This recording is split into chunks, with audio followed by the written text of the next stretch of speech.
Along with James Brown here in New York, and in just a few moments we will be taking you out to Kansas City for the live announcement of the 64 teams that will form the field for this, the 50th NCAA National Championship. Jimmy, also live from the tournament selection headquarters in Kansas City, we'll talk live with Arnie Farron, the selection committee chairman. And here in our New York studio, we'll be joined by our CBS Sports college basketball announcing team of Brent Musburger and Billy Packer. We'll have their analysis of the pairings and seedings. Right now, we're fast approaching the time for the official announcement, and we'll join Tim Brand in Kansas City when we continue here on CBS.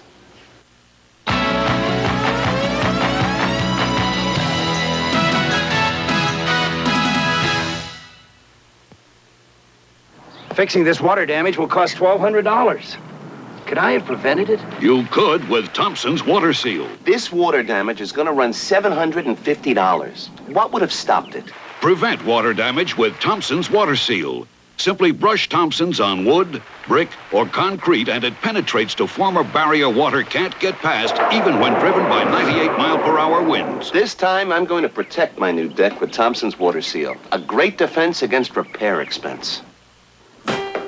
Honey, game's gonna start soon. I think I'll give the lawn a quick cut. Good luck. When you're long on grass and short on time, you need a mower with a Briggs & Stratton engine.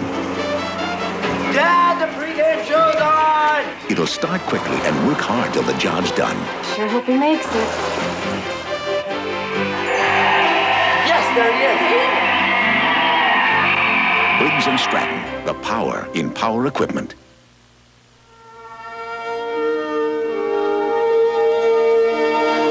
The Joffrey Ballet on Avia aerobic shoes.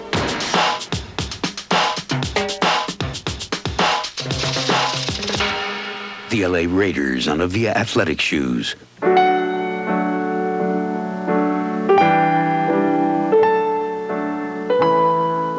If you're serious about your workout, be serious about your shoes.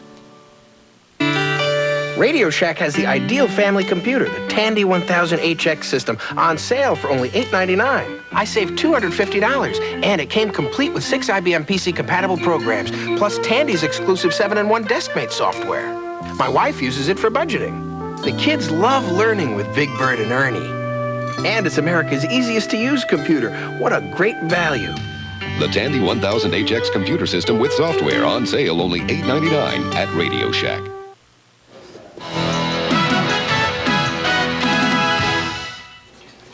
The site is Kansas City. It's been the focal point of college basketball, the home of the NCAA, as we are now ready to announce the 64-team field of the 1988 tournament. And hello again, everybody. I'm Tim Brandon. For the 4th year in a row, it is a field of 64 teams, which means there will be no first-round bye, and the field is selected both competitively and geographically to balance out the 4 regions. So, speculation and deliberation have ended. It is time now for the announcements. Let's start in the East. These games to be played in Hartford, Connecticut, Friday and Sunday, March 18th and 20th. The number 1 seed, as expected, Temple, ranked number 1 in the nation, 29-1. The Atlantic 10 champions will go against Lehigh, making only its 2nd appearance ever in this tournament as East Coast Conference champions. Georgetown, the 8th seed, makes its 10th straight NCAA appearance under John Thompson. The 1984 champions will play LSU. The Bengal Tigers, with 13 losses, were certainly on the fence. Georgia Tech, the 5th seed. The loss to Maryland hurt the Yellow Jackets seeding. Iowa State, one of the 5 Big 8 teams, will go against the Yellow Jackets. Number 4 seed, Indiana, the defending champions. Bobby Knight, looking for his 4th tournament title, will go against Richmond. The Spiders, the champs of the Colonial Athletic Association. Continuing in the East, games to be played in Chapel Hill, North Carolina, Thursday and Saturday, March 17th and 19th. 2nd seed goes to Duke, the ACC champions, against Boston University. Now, BU head coach Mike Jarvis did a marvelous job this year. He coached Patrick Ewing in high school. SMU's, the number 7 seed, right now playing Baylor for the Southwest Conference title, will go against Notre Dame, the Fighting Irish, with a 20-8 record. Missouri is the 6th seed. Norm Stewart, in his 21st year with the Tigers, will go against Rhode Island with 26 wins. 3 of those 6 losses for Rhode Island were against top-ranked Temple. It is a strong ball club. Syracuse is the 3rd seed. Last year's runner-up will play North Carolina A&T. 7 appearances for North Carolina A&T, and yet they have never won a ball game.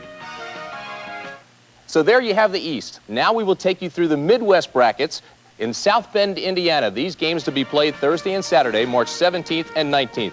The number 1 seed there, as expected, the Purdue Boilermakers with a 27-3 record will go against Fairleigh Dickinson University, the ECAC Metro champions. The 8th seed is Baylor against number 9, Memphis State. Both are playing conference championships at this very moment. DePaul is the 5th seed, Joey Meyer's 4th trip to the tournament. Wichita State, another fine coaching job by Eddie Fogler for the Shockers. Kansas State is in, playing Oklahoma right here in Kansas City for the title of the Big 8. Will go against LaSalle, the Metro Conference champions. The number 2 seed is Pittsburgh. They will play in Lincoln, Nebraska, Friday and Saturday, March 18th and 20th. They will play Eastern Michigan, which comes in as the 15th seed. Vanderbilt, the 7th seed. First appearance for Vanderbilt since 1974, and will go against the 10th seed, Utah State. Kansas against Xavier. Now, this is a matchup of superstars. Kansas led by Danny Manning, Xavier led by Byron Larkin. NC State, Jim Valvano, a tournament coach, and he'll go against Murray State, the 14th seed, out of the Ohio Valley Conference. So there you have it. We are halfway through the process now. When we come back, the Southeast and the West. Stay with us. More teams to come in the NCAA.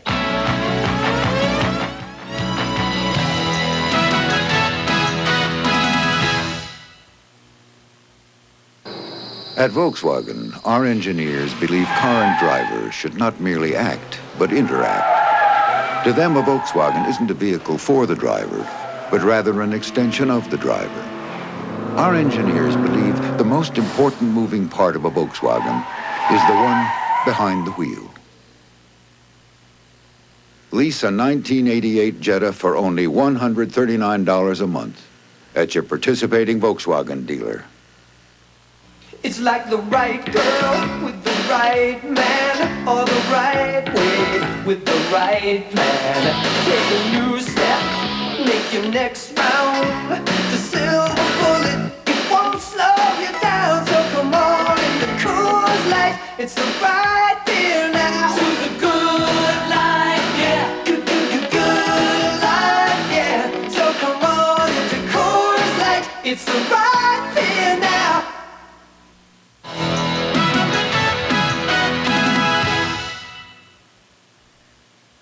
Welcome back to the Hyatt Regency Hotel here in Kansas City. We are announcing the 64-team field for this year's NCAA tournament, and we'll go back to the brackets now in the Southeast. And these games will be played in Atlanta, Georgia, Thursday and Saturday, March 17th and 19th. And the top seed there, again, as expected, one of the highest-scoring teams in the tournament, Oklahoma, will go against Tennessee Chattanooga. Auburn comes out of the Southeast Conference, will play Bradley University, and there at Bradley is Hersey Hawkins, the nation's scoring leader. The 5th seed is Louisville, playing for the Metro title right now, even as we speak, and they'll go against Oregon State, the 12th seed, out of the Pac-10. BYU moves over into the Southeast bracket as a 4 seed, and they'll go against North Carolina Charlotte. Interesting note, the 49ers' only other appearance was 1977, and they won it all.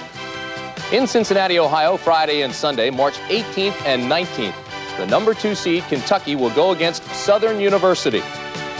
The Maryland Terrapins, with a big win in the Atlantic Coast Conference over Georgia Tech, will go against UC Santa Barbara. Now, the Gauchos beat UNLV twice this year. It is a strong ball club. Villanova, the number 6 seed, against Arkansas. Nolan Richardson's Razorbacks are into the tournament.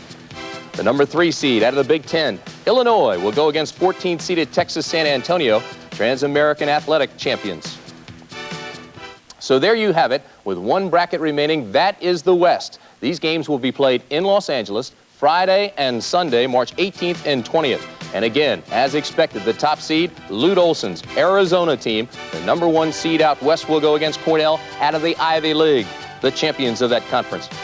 Seton Hall, first time ever in this tournament. Congratulations to the Pirates. The number 8 seed will play UTEP, Texas El Paso. The number 5 seed, Iowa, will go against the Seminoles of Florida State, which come in as the number 12 seed. Number 4, UNLV. A little bit of a surprise against Southwest Missouri State. You can watch that game here on CBS Friday night, 11:30 Eastern Time. Now in the West, these games to be played in Salt Lake City Thursday and Saturday, 17th and 19th of March. Number 2, North Carolina. A little bit of a surprise to be placed out west against the 15th seed, which is North Texas State. Wyoming, with Venice Dembo, the WHAC champs, will go against Loyola Marymount, the highest scoring team in the nation. The 6th seed, the University of Florida, and the Gators go against St. John's, which was on the fence with a 17-12 record, and you can see them here on CBS Thursday night, 11:30 Eastern Time. The number 3 seed is Michigan, and Michigan will go against Boise State. That's out west, Thursday and Saturday, Salt Lake City, Utah. So there you have it, the 64 teams for this year's tournament.